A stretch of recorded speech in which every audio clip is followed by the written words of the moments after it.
সাধাৰণতে প্ৰত্যেক দিনাই পৃথিৱীত বহুত মানুহেই জন্ম হয়।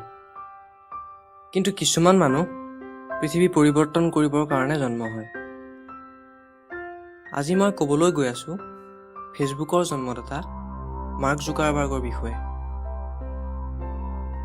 যিজনে নিজৰ জীৱনত এনেকুৱা উচ্চতা লাভ কৰিলে যিটো এজন সাধাৰণ মানুহৰ কাৰণে সপোনৰ নিচিনা। মাৰ্ক জুকাৰবাৰ্গৰ মতে, যদি আপুনি সেইটো কাম আগত কৰে যিটো আপোনাৰ কাৰণে সহজ, তেতিয়া আপুনি সঁচাকৈ সফল হ'ব পাৰিব। 14 মে 1984 চনত হোৱাইট প্লেইনছ, নিউয়ৰ্ক চহৰত মাৰ্ক জুকাৰবাৰ্গৰ জন্ম হৈছিল। তেওঁৰ সম্পূৰ্ণ নাম মাৰ্ক ইলিয়ট জুকাৰবাৰ্গ। মাৰ্ক জুকাৰবাৰ্গৰ দেউতাক ডেণ্টিষ্ট আৰু মাক মনোচিকিৎসক আছিল। তেওঁৰ সৰুৰে পৰাই কম্পিউটাৰত বহুত চখ আছিল আৰু সেইকাৰণেই তেওঁ সৰুকালৰ পৰাই কম্পিউটাৰ প্ৰগ্ৰেমিং কৰিবলৈ লৈছিল। তেওঁৰ দেউতাকে তেওঁক প্ৰগ্ৰেমিং কৰিবলৈ বহুত সহায় কৰিছিল। কিন্তু মাৰ্কৰ মগজ ইমান চোকা আছিল যে তেওঁ সকলো প্ৰশ্নৰ উত্তৰ সুকলমে দিব পৰা নাছিল। সেইকাৰণে মাৰ্কক তেওঁৰ দেউতাকে এজন কম্পিউটাৰ শিক্ষক ঠিক কৰি দিছিল আৰু ইমান সৰু বয়সতেই তেওঁ শিক্ষককো ফেইল কৰি দিছিল।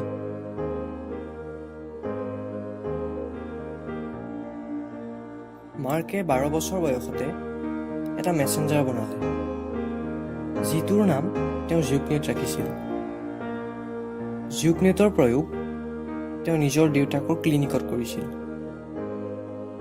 এই মেছেঞ্জাৰৰ জৰিয়তে ৰুমলৈ গৈ পিছৰ ৰোগীজনক চিঞৰি নমতাকৈয়ে তেওঁক ৱেলকাম কৰি চিকিৎসকক লগ কৰাৰ সূচনা পাই গৈছিল। এই প্ৰগ্ৰেমৰ জৰিয়তে তেওঁ দেউতাকৰ বহুত সহায় হ'ল।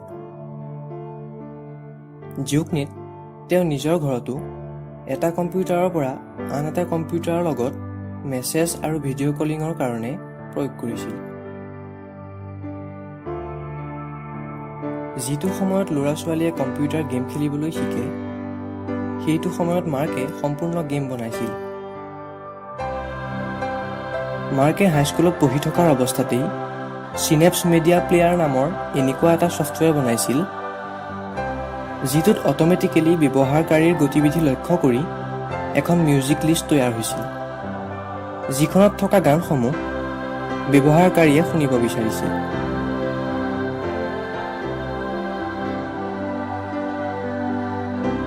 পিছত তেওঁ হাৰ্ভাৰ্ড ইউনিভাৰ্চিটিত এডমিশ্যন ল'লে।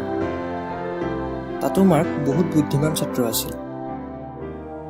তেওঁৰ বুদ্ধিমত্তাক লক্ষ্য কৰি তাৰ লোকসকলে তেওঁক প্ৰগ্ৰেমিং এক্সপাৰ্ট বুলি ক'বলৈ লাগিছিল।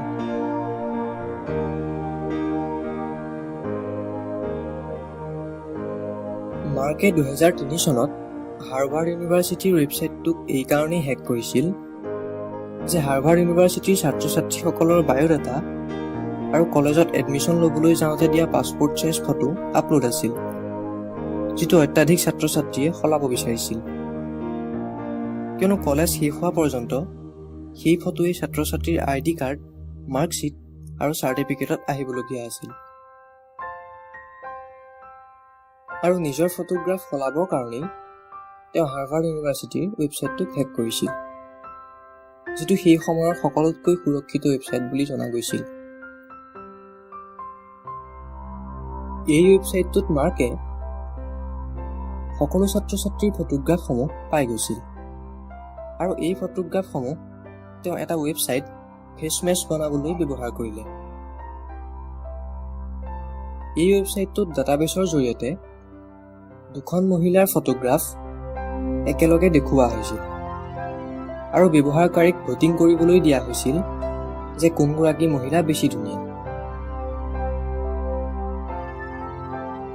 এই ৱেবছাইটটো কলেজত বহুত ফেমাছ হৈছিল যদিও কলেজৰ কিছুমান ছোৱালীয়ে ইয়াৰ বিৰোধিতাও কৰিছিল, যাৰ ফলত মাৰ্কে গালি শুনিবলগীয়াও হৈছিল।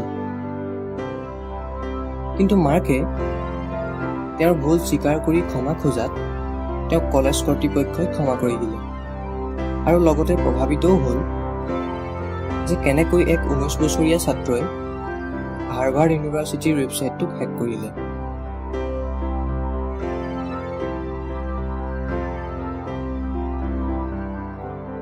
ফেচমেছৰ সফলতাৰ পিছত ভাৰতীয় মূলৰ দিব্য নৰেন্দ্ৰ আৰু দুই জৰ্জা ভাই উইংকল বছ মাৰ্কৰ ওচৰলৈ আহিল আৰু এটা ডাঙৰ ছ'চিয়েল নেটৱৰ্কিং ৱেবছাইট বনোৱাৰ ধাৰণা এখন ব্যক্তিগত মিটিঙত দিলে। তাৰপিছত মাৰ্কে হাৰ্ভাৰ্ড ইউনিভাৰ্চিটিত পঢ়ি থকাৰ অৱস্থাতে তেওঁৰ বন্ধুসকলৰ লগত লগ লাগি হাৰ্ভাৰ্ড কানেকশ্যন নামৰ এক ছ'চিয়েল নেটৱৰ্কিং ছাইট বনাইছিল, যিটো গোটেই কলেজৰ ছাত্ৰ ছাত্ৰীসকলৰ বাবেই আছিল। কিন্তু মাৰ্কে তাতকৈও কিবা ডাঙৰ কৰিব বিচাৰিছিল আৰু হাৰ্ভাৰ্ড কানেকশ্যনত কাম কৰি থকাৰ অৱস্থাতে মাৰ্কে নিজা ছ'চিয়েল নেটৱৰ্কিং ৱেবছাইট বনোৱাৰ ধাৰণা কৰিলে। মাৰ্কৰ এই প্ৰজেক্টটোত যথেষ্ট পইচাৰ প্ৰয়োজন হৈছিল আৰু সেই ক্ষেত্ৰত তেওঁৰ বন্ধু এডৱাৰ্ডো চেভৰিনে যথেষ্ট সহায় কৰিছিল। তাৰপিছত তেওঁ 4 ফেব্ৰুৱাৰী 2004 চনত দ্য ফেচবুক নামেৰে এটা ৱেবছাইট ৰেজিষ্টাৰ কৰিলে।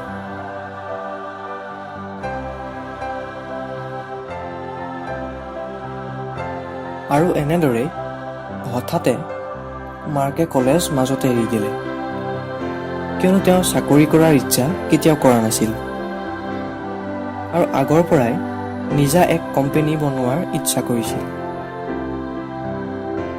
সেইদৰেই তেওঁ নিজৰ দলটোক তৈয়াৰ কৰি এই ৱেবছাইটটোত কাম কৰাৰ আৰম্ভ কৰি দিলে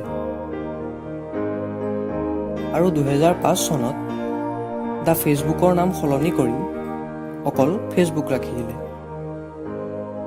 ফেচবুকৰ লোকপ্ৰিয়তা দিনক দিনে বাঢ়ি গৈ আছিল।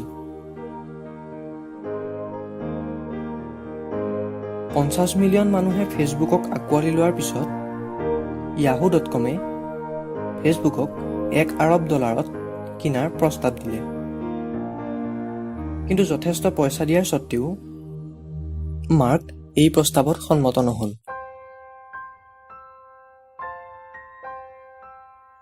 আৰু সেইদৰেই ফেচবুকৰ জয়যাত্ৰা আজিও অব্যাহত আছে। মাৰ্কে এপল কোম্পানীৰ কো-ফাউণ্ডাৰ ষ্টিভ জবছক নিজৰ আদৰ্শ ব্যক্তি হিচাপে গণ্য কৰিছিল। এটা সাক্ষাৎকাৰত মাৰ্কে কৈছিল যে ফেচবুকক ইণ্টাৰনেটত মজবুত বনাবৰ কাৰণে তেওঁক ষ্টিভ জবছেই উপদেশ দিছিল।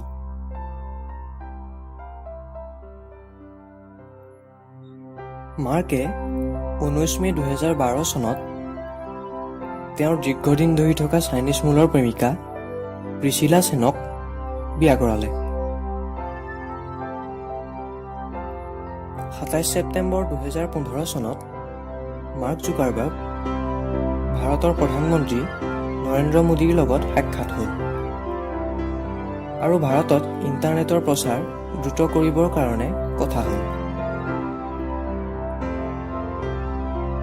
2016 চনত মাৰ্ক জুকাৰবাৰ্গে আইৰন মেন মুভিখনৰ টনি ষ্টাৰ্ক কেৰেক্টাৰত থকা ৰবট জাৰ্ভিছৰ দৰে এক পাৰ্চনেল এছিষ্টেণ্ট ৰবট বনোৱাৰ চেলেঞ্জ নিজৰ কাৰণে ৰাখিছে, যিটোৱে ঘৰত নিজৰ মালিকৰ সকলো আদেশ পালন কৰিব।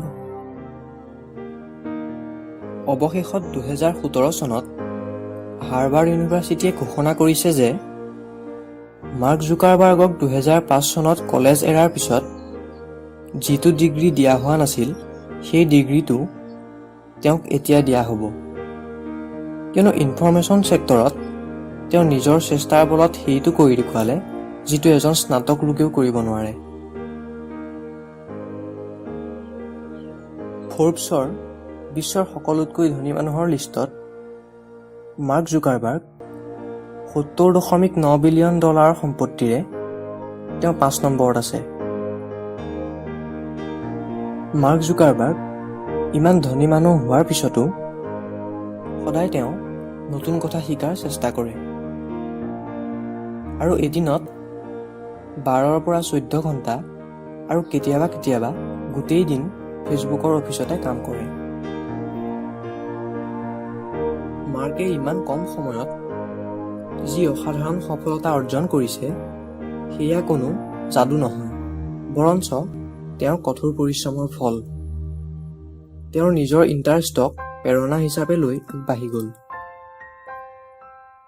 মাৰ্ক জুকাৰবাৰ্গৰ মতে, it's okay to break things to make them better. অৰ্থাৎ যদি বস্তু এটাক আৰু ভাল কৰিবৰ কাৰণে তাক ভাঙিবলগীয়া হয়, তেনেহ'লে তাক অৱশ্যেই ভাঙিব লাগে। আপোনাৰ বহুমূলীয়া সময়কণ দিয়াৰ বাবে বহুত বহুত ধন্যবাদ। এই ভিডিঅ'টোক লাইক কৰি আপুনি আমাৰ মনোবল বঢ়াব পাৰে। মই প্ৰতি সপ্তাহত এক প্ৰেৰণাদায়ক আৰু মটিভেশ্যনেল ভিডিঅ' লৈ আহিম। আপুনি যদি আমাৰ ভিডিঅ'সমূহ মিছ কৰিব নিবিচাৰে, তেতিয়াহ'লে আমাৰ চেনেলটোক ছাবস্ক্ৰাইব কৰি ল'ব।